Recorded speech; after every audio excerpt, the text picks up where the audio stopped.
And the rest of the world is getting a better look at how the Russian military committed what Amnesty International now calls war crimes. One Weston man says that's hardly a surprise based on his 2 trips to Ukraine since the war started. Paul Schwennesen says he felt compelled to go in the first days of the war and now back again because he believes he's one of the few people who has the skills and connections to really make a difference. So after 2 trips, he's sending some of what he collected to war crimes investigators.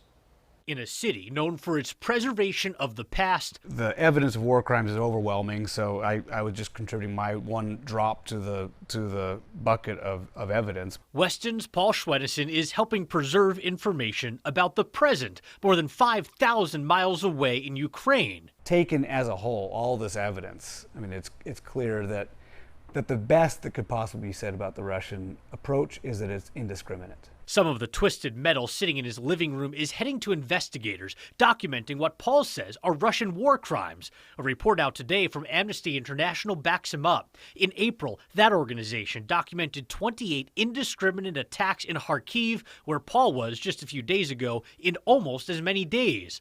Those attacks killed and injured people who are not in the fight, and experts say that might have been the point.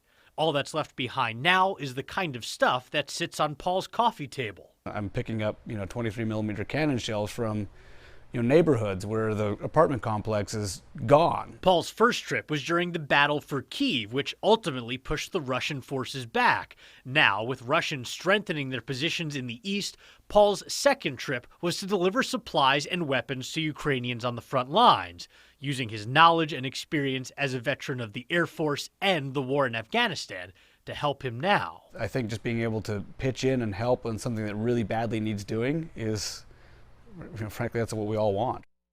Now, Paul told me when we talked to him in March that he worried that the fight in Ukraine would fall out of the public focus as time went on.